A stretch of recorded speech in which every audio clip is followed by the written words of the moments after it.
Good morning. Just a quick video on DBQ strategy for this Friday.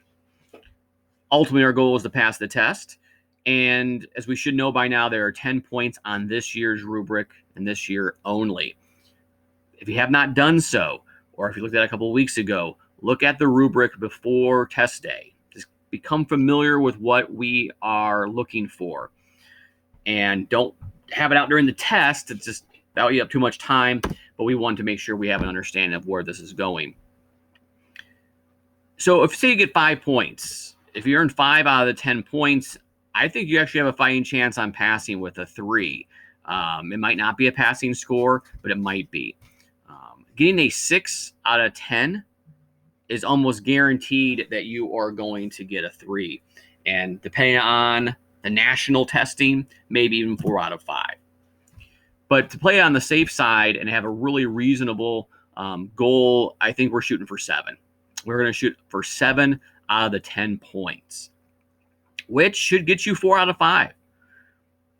If you're able to get at the 8th point, 8 out of 10, I believe, will get you a 5 on this year's AP US History test. With that being said, how do we go about doing that, and what should our strategy be? And I really encourage you to use the strategy. So our number one concern is going to be time, right? So again, please read the College Board checklist. You want to make sure that all your ducks are in a row before the test begins. The test begins at 2 p.m., but you need to be logged on 30 minutes before that. So 1:30 p.m. is when you should be using your College Board ticket and getting on and getting ready and have everything ready in a quiet work environment. That's what you got to do. So you want to have all that stuff taken care of. So the 45 minutes you have, when the question appears, you are using that time to the best of your ability. So you have 45 minutes to read the prompt, right? Read the question, reread it a second time. What are they asking? Read the 5 documents, okay? You're getting a general idea of the documents. You might not have time to read every single word and to think you have to understand every single word. If the document's from a historical character we have not studied, that's okay. It's very possible that is. That might not be important. What they're saying, the purpose of the document, that is what's important. Then you have to write your essay. You have to type your essay this year for that. So it's 45 minutes. That's not a lot of time. When that 45 minutes is up, you will have 5 minutes to successfully upload your essay. You need to go to cb.org/AP demo. I put it on Classroom. You got to go there. You have to practice uploading. You don't want to write this awesome essay and then you have all kinds of technical issues and that 5-minute counter is going down and you panic, and you don't want to go through that. You must make sure all your technology is up and running. You followed all the instructions and everything's ready to go for test day, because that 5 minutes could go really fast. Most of you, I think, have no problem. You're going to upload it in less than 60 seconds. But just to make sure you have everything lined up, make sure you're ready for that. So we have 45 minutes, which is plenty of time to write this essay. It's also not enough time. Not enough time to get all 10 points on the rubric. But again, we are not aiming for 10. We are aiming for that magic number of 7. We want to take a deep breath and not panic, especially on test day. Just let it be what it is, okay? And you will do fine. All right. So as I've said, we're trying to maximize our score. We're going to play the odds. Hitting all 10 rubric points in 45 minutes is a super high bar. Okay. There will be a few dozen students who are able to do this nationally, but that is not our concern to try to reach for that. We are shooting for 7 out of 10. A few points are not really worth your time this year. They're going to suck up too much time, and they're very hard to get. And so we're going to go through and understand what points we're not even really going to try to. We're going to not even really look at. Okay. So you get a fifth document point. You get a point in the documents for using successfully 4 or 5 documents. Okay. That is a lot of time to use all 4 or 5 documents in the time we have. That point, I'm going to worry about it. I'm telling you right now to use the 3 documents that will best support your thesis argument and that you understand, right? So we're using 3 documents. Now you really only need to use 2 to get the point, but I'm telling you to use 3 because you might not you think you understand one of the documents and you use it wrong. That's okay. You'll still get the point because you get the other 2 right. But shoot for 3 documents. We're hedging our bets here. Okay. Only go for that 4th doc if you really understand it and you have 5 minutes left on the back end and you want to, write it out real quick. Go ahead and do it. But other than that, shoot for 3 documents and 3 documents only. Complexity. This is that last point. It's the last paragraph. It is very hard to get. So again, only go for this if you've hit all the other points and you have 5 minutes or left and you really think you have something to work with, right? On my exam guide, I go over what that really looks like. Then, hey, go for it. Otherwise, don't even worry about it. It's one of the points that you can sacrifice because even in a normal year, this is a tough point to get because you really have to have something concrete.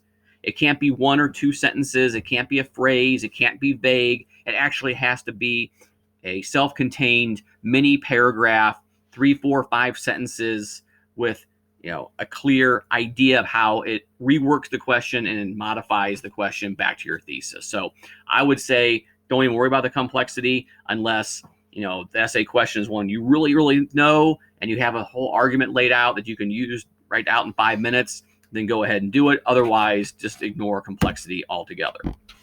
Now, the contextualization, which is a point we've worked on a lot, and we've done a lot of review on contextualization.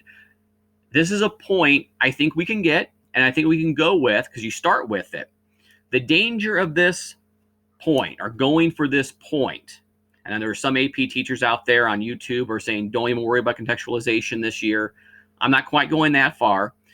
The danger is, and I agree about the danger, sometimes students take way too much time on this. They write a half a page on something that's contextualization, and they burn up 10 minutes. That's not what you want to do. If you have your crib sheets of contextualization that I had created and it hits in our wheelhouse, and in 3 to 4 sentences, you can knock out contextualization and have that flow right into your thesis, I say go for it, right? But if you're drawing a blank on contextualization and it's a question prompt that, we didn't predict and it could happen, then that's something perhaps you just jump right into your thesis and make sure your thesis is great and you just won't get that point on contextualization. But definitely give it a shot, but it should take up no more than 4 or 5 minutes of your effort. Okay, so that being said, what points do we really need to focus on? Where are we going to get these 7 points? Well, hopefully one's a contextualization, but if that's not the case, where are we getting our other 7 points? One is our thesis, right? We have to have a thesis. It has to have an historically defensible argument. It must lay out a claim.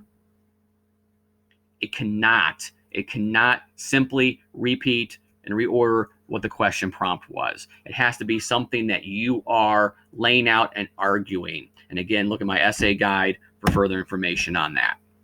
2 points this year are for outside information. Using proper noun facts correctly to support your thesis. All right, that's worth 2 points. You got to have at least 2. If you have 3, 4, 5, 6 facts, use them all. Just make sure that, you're getting your points there.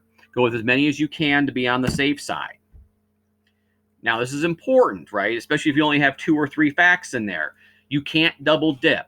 So if you wrote about contextualization and you use cotton gin in your contextualization, you cannot then use cotton gin later and think you're getting a point for outside information because that cotton gin fact went with your contextualization. You can't double dip with that. So make sure you're using information that was not used in contextualization and think it's going to count twice, because it's not. The other thing you have to be careful for is any fact, proper noun fact, person, event that is used specifically in the documents no longer counts as outside information.